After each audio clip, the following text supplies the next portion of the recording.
It has been a hot summer, like many of you know, and it's difficult to keep your RV cool, especially when you don't have hookups like we do right now. Zero hookups, but we're going to share all of our tips with you on how we stay cool when the temperatures reach in the 90s or even up into the hundreds. I'm Tom with EnjoyTheJourney.Life. Still stuck in this house with a mind full of doubts. Tired of staring out the window. Eating too much, drinking too much. Tired of watching the grass grow. Channel 2, Channel 3, back to Channel 2. I watched everything in my queue. So put me on a train, I don't care where it's going. Fly me on a plane, maybe out to Wyoming. Need an RV, no plans, just you and me. I need to go somewhere. Still watching the rain, kids driving me insane. Another Groundhog Day routine. Stuck in my head, existential dread. What in the world does it mean? Month 2, month 4, can't take it anymore. I got to get my feet out the door. So put me on a train, I don't care where it's going. Fly me on a plane, maybe out to Wyoming. Need an RV, no plans, just you and me. I need to go somewhere. I need to go somewhere.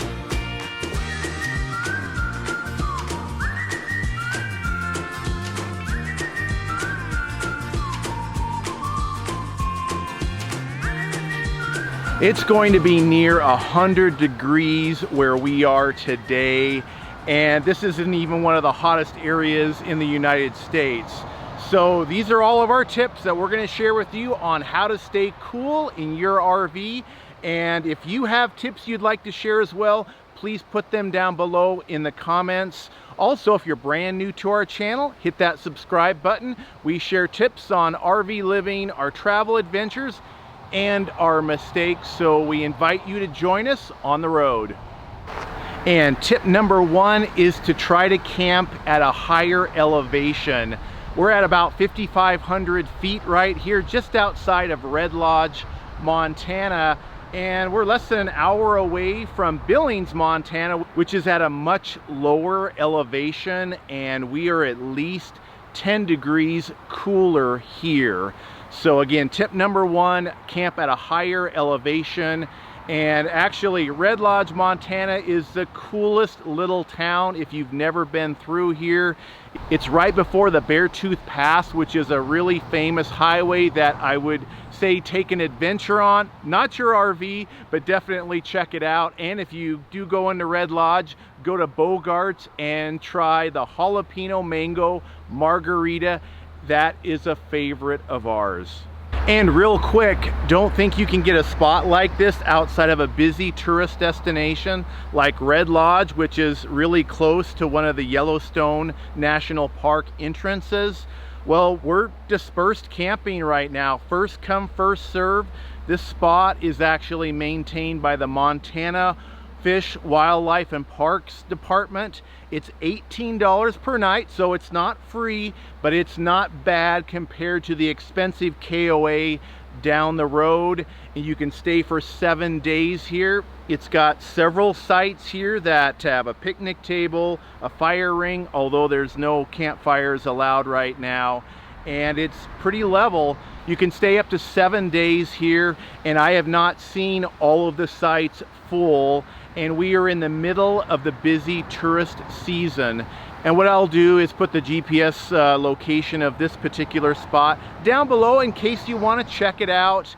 But we love this area, and actually Cheri has said this site was her favorite campsite yet. Can you believe Beach Tribe, Cheri said somewhere up in the mountains of Montana is one of her favorite campsites? Well, I'll show you what this is.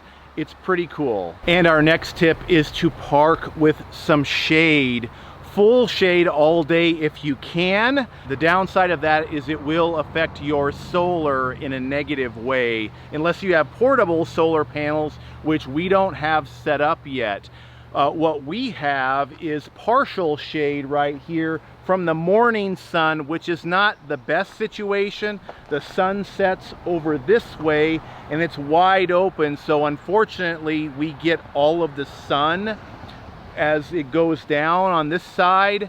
So ideally, you would want to have shade during the hottest part of the day, and that's late in the afternoon or as the sun is starting to go down. Why does Cheri love this spot so much? Well, I think you can hear it. We're right by Rock Creek, again outside of Red Lodge, Montana. And what is the tip that's a part of this? Well, it's the natural cooling effect of the wind blowing across the water. I would say it's actually 5 or 10 degrees cooler than even what our weather app says, especially when the wind blows. So if you can park near a body of water, you will get that as well. So that's our next tip. And hey, if it's really hot, you can always take a dip in the stream, which we haven't done yet. And our next tip on staying cool during the hot summer months in your RV is to extend your RV awnings like we have the entire time. Plus, this is another great tip. If you can get the Solera Super Shades that we have, it really adds a nice additional layer of shade and actually privacy. So if you're interested in those, we will put a link down below. You also want to park your RV so that the window side, the living side of your RV, gets the least amount of sun, like what we have right here. The sun sets that way, and we've got the least amount of windows on this side of the RV.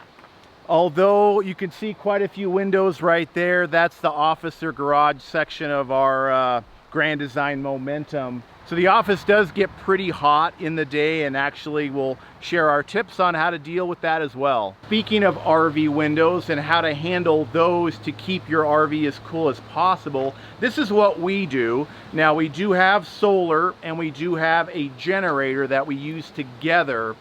And I'll also mention, if you don't have any of that, maybe how you would do things differently. But so at the end of the day, when things start to cool off, it maybe gets into the low 70s and it's going to continue to get lower, we'll go ahead and open up our windows and turn our vent fans on and start bringing in some of that natural cool air. And if it's not going to get too cold in the night, we'll just leave the windows open all night long and try to cool off the RV as much as possible. Now in the morning, we'll watch that temperature start to climb, and as it starts to go up, we'll shut the windows.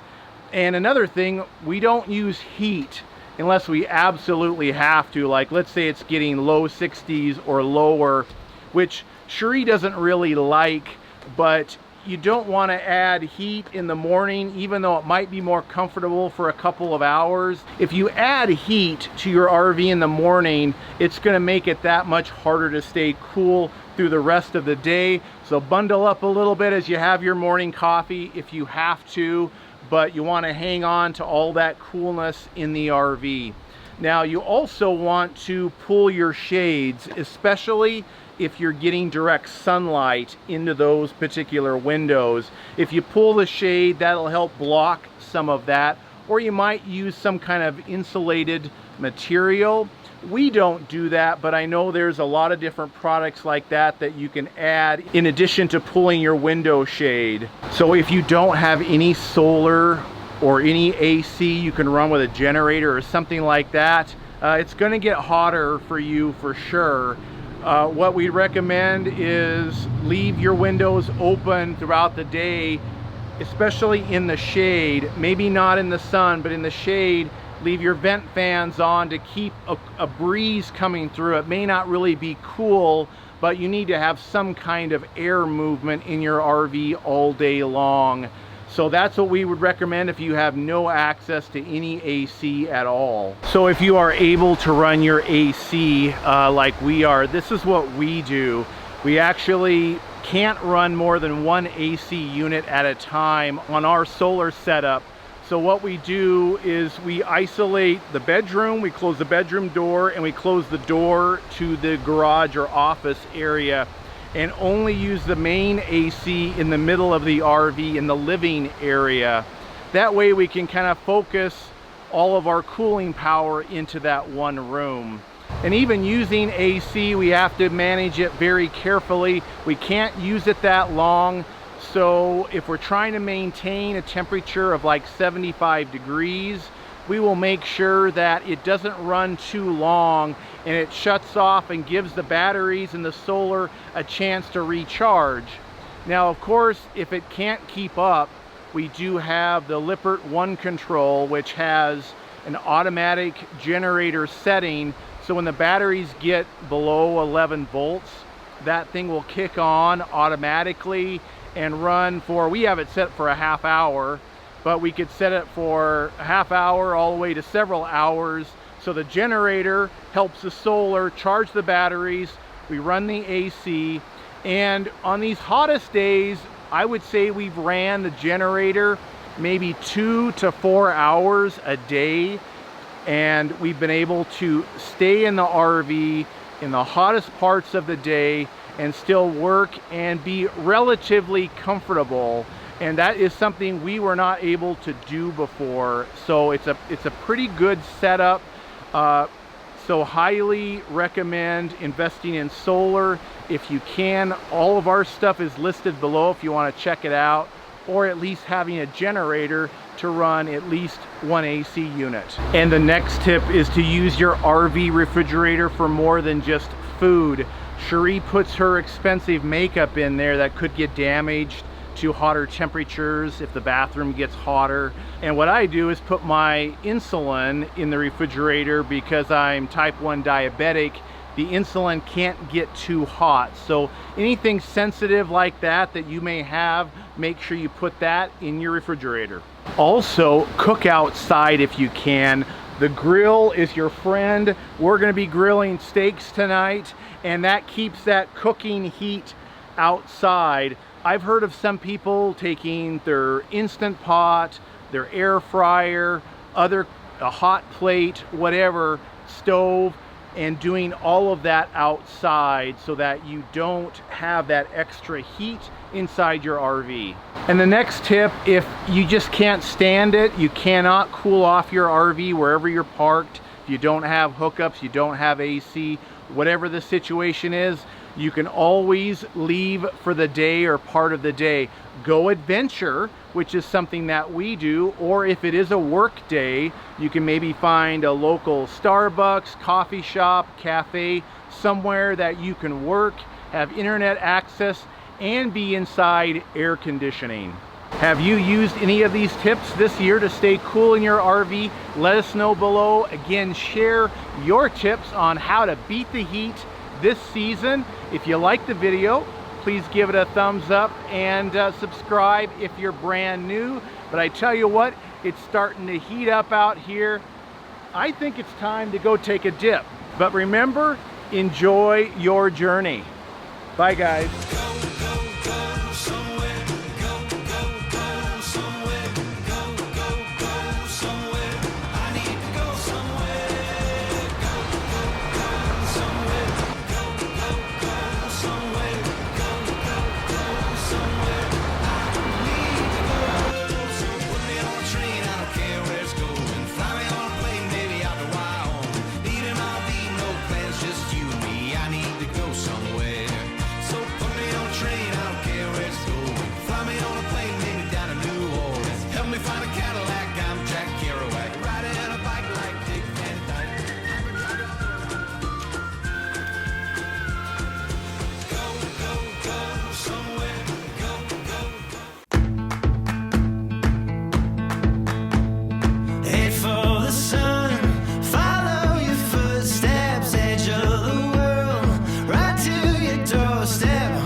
On the stars.